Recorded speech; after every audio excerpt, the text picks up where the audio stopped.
and their concerns about being HIV infected are not perhaps what you would expect if you just follow something like our dandy health belief model. It's not quite so straightforward for them. So when I talked about the fact that they're likely to be, more likely to be taking recent risks, the people who came in younger, those are all people who know they're HIV positive. Many female sex workers, when they find out they're HIV positive, they change their behavior.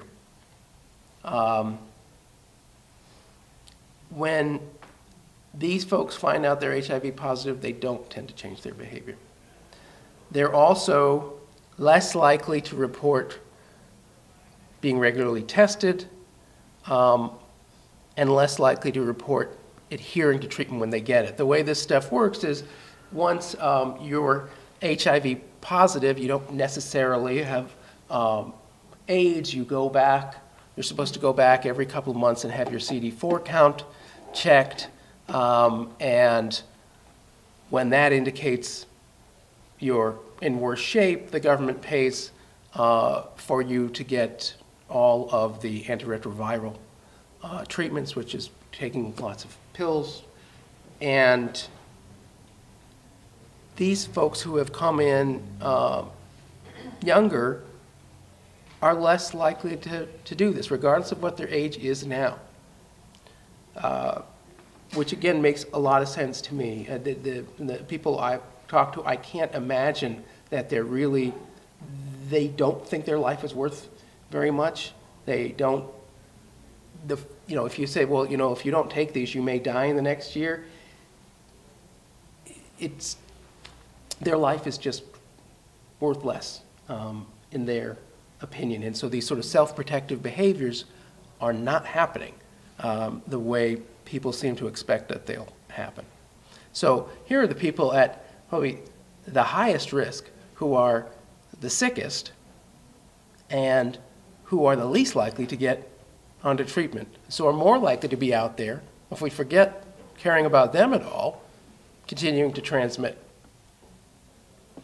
So why hasn't more been done around this? I think a lot of reasons. Again, I talked about this collective peer empowerment approaches that, again, it seems to work well for protection empowerment of participating adults,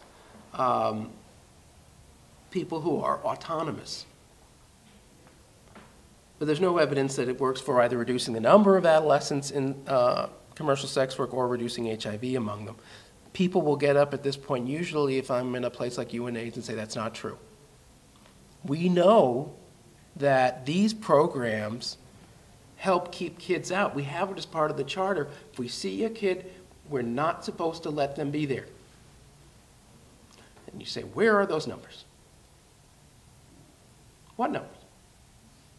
The desperation to believe that this is the case so that nobody has to pay attention to it is amazing. Otherwise, quite intelligent people who really understand that we've got really opposing incentives here. These people are making a lot of money off the kids. They're not social workers. They're traumatized entrepreneurs, and there's money to be made. And so because they signed, a piece of paper that allowed them to get the condoms that said we're not going to do this is not exactly proof that it's happening. Could these things work if they did include adolescents? Again, because of the hierarchical nature of commercial sex work, the most powerful people who are the ones responsible for those adolescents being there and who are profiting from them, those are the same people who decide whether they're going to be involved in these other approaches. So it's really not likely to happen. And in the most famous example, it's called the Sonagachi Project, or the DMSC in Kolkata, India, where there's a huge sex workers union. And again, they claim that there's no trafficking, there are no kids there. I've talked to dozens of kids who were in those units, those organizations that signed on the dotted line and said they don't do this. You know, it's just not true. It's just not true. So, you know, one thing that a lot of people in places like the UN pride themselves on is that this is very participatory, that we listen to the voices of those who are affected. But in this case, you're listening to the people who are most autonomous and have the ability to be at the table, and you're ignoring the fact that they don't represent at all, well, who really is being affected.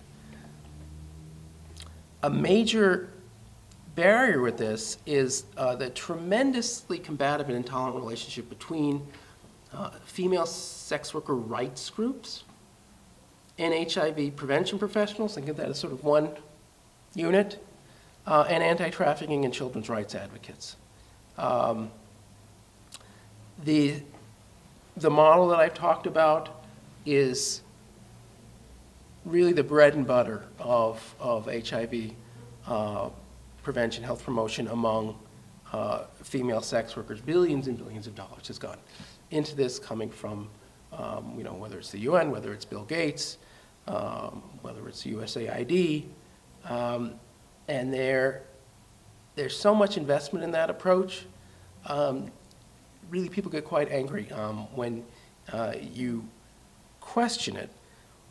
They also will point out, when we say, well, if you can convince them that there's kids there or people against their will who are there, they say, well, the problem is, if you expect us to go in there and try to figure that out and try to talk to those people or ask questions about it, they're not going to work with us anymore, and they're going to stop getting condoms, and then everybody's going to get sicker. They're going to go underground. That's a reasonable fear. They also will say, well, you know, the way that in most places it's gone, how people are taking people out of sex work who are, it's really kids, that's the way the detection is done.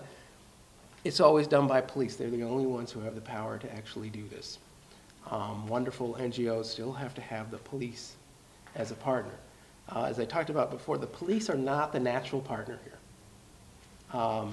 They're not naturally inclined to protect these folks, and when they go in, it's often is seen as licensed to commit all sorts of other horrific abuses against everybody who's there. And so again, they're right. But that can't mean we don't do anything.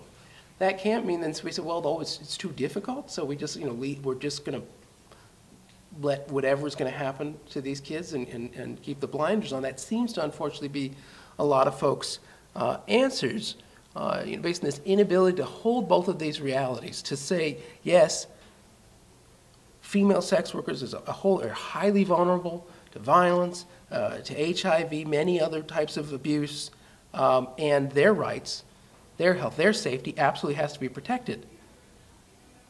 And at the same time, there are adolescents and other people there against their will who are at even higher risk. And they're there and at that higher risk based on the actions of other people who are also involved in commercial sex work. So their rights also have to be protected. And currently we're doing absolutely nothing.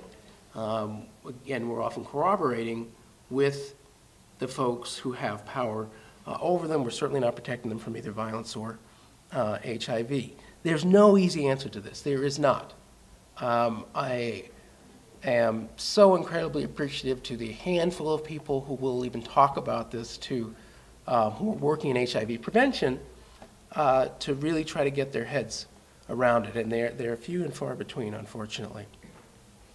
So just summing up, you know, a critical issue here, I think, and because this is very difficult, is we're not going to figure this out. We don't have the voices of those affected and those working directly with those affected at the table. And I don't believe we're ever going to come up with any brilliant answers to any of this without them being there. Unfortunately, a really gross example of this occurring, about 5 years ago, there was somebody from the United Arab Emirates who gave the UN $25 million or something to do something on trafficking. And so they developed something called the UN Global Initiative to Fight Trafficking, UN GIFT, which involved a lot of schmancy conferences with fancy people and movie stars saying trafficking is bad.